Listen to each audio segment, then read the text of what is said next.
Hello and welcome to your recap of the EPT European Weekly number 127. This is going to be my first time trying to do one of these recaps, so let me know in the comments what you think, and if you have any suggestions about ways that you want to see this done in the future. But let's kick things off with a rare, really cool first round match, Demaga versus Nurchio. A lot of people know Demaga as he's one of those active Zerg players, but Nurchio, one of the top Zerg players from back in the day, semi-retired, coming back and playing in a lot of these weeklies and putting up a damn good fight against Demaga. Game number one was actually quite exciting with a lot of back and forth that led into a really funky base trade that Nurchio ended up advancing out in the end from. Nurchio finished off Demaga with a 2-0 after a solid game number two, which frankly was just solid macro play. After that, we had some more one-sided series, as is often the case with the early rounds. Spirit ended up taking a 2-0 versus Young Yakov, but were honestly some pretty fun and entertaining games. Clem ended up defeating his teammate Mana and ended up taking a 2-0 as well to advance on. To me, the next exciting match was Hearthstone versus Showtime. Hearthstone has been on a sick run ever since his top 6 finish in the DreamHack SC2 Masters for Europe, and has honestly been a really strong player. He faced off versus Showtime as a little bit of an underdog, and Showtime really brought the aggression in this series. Game number one was definitely one-sided and put one on the board for Showtime, but game number two ended up being an extremely wonky and crazy game that I highly recommend checking out. Hearthstone, against all odds, honestly managed to win out in the end and brought it to a game three. Game three had a funny start with a proxy Stargate that nearly gets depowered, but in the end, it turned into a good old-fashioned PvP where Showtime still reigned supreme. Showtime was waiting for the winner of Reynor versus Trigger, which I thought was going to be a PvZ, but hold the phone, this is what the story was really about for this ESL Open. Reynor was off-racing as Protoss and playing PvP against Trigger. Trigger was not going to have any of it and managed to defend a proxy robo in game number one, but Reynor just ramped up the aggression with more proxies, more shenaniganry, and took game number three with a mass proxy shield battery right outside of Trigger's main base in truly just a confusing Protoss versus Protoss. Somehow, Reynor defeated Trigger with his off-race.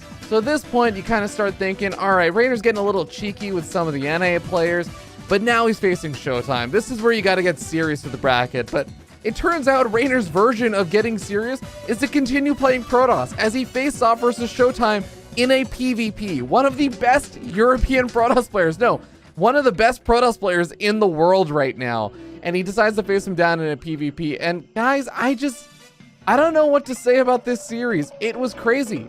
In game number one, Reynor tries to open up with a Stargate, whereas Showtime trying to open up with gateway aggression. The Oracles end up doing critical amounts of damage that put Showtime into an all-in position, and Reynor manages to hold on with some really great micro, as you can expect from him, and he takes game number one. But you know what? Early game micro and stuff I can totally get.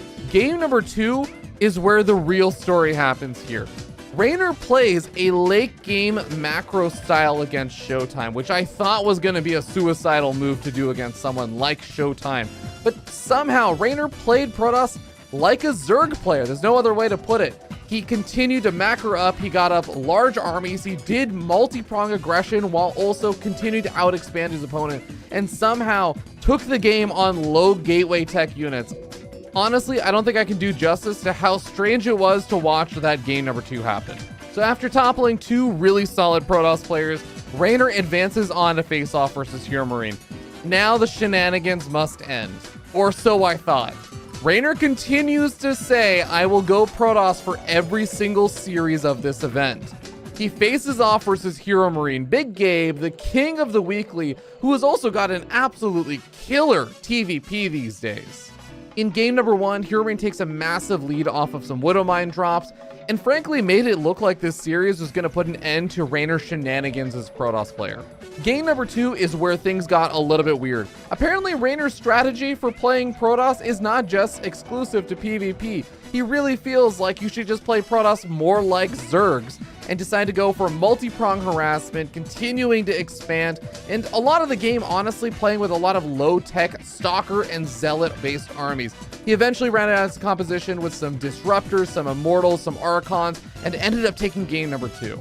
Game number three was a return to Reynor, showcasing some of that good old micro he's got, going for some good old Blink Stalker aggression versus Hero Marine. And with some fantastic micro, he ended up taking some very, very large advantages after swatting away some of the attacks from Hero Marine and ended up taking a 2-1 victory over Big Gabe, knocking him out of the weekly in the semi-finals. At this point, there was literally only one player left to try and stop Reynor's reign of terror as a Protoss player, and that was the kid, Liquid Clem. Clem comes in, and frankly, I think this was just such a massive sigh of relief for Protoss players everywhere to watch.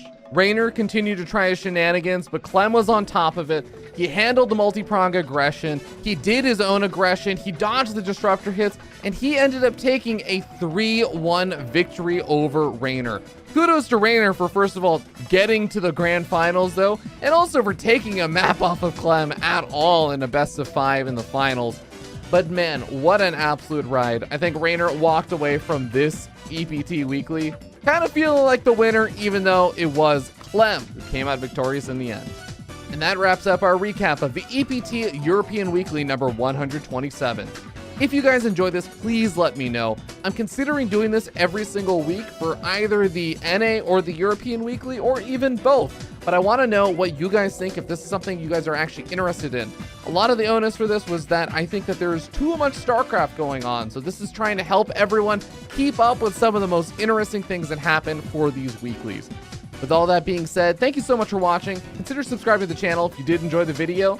Big thank you to Eric the Man 10 for supporting me on Ko-Fi. See you guys next time.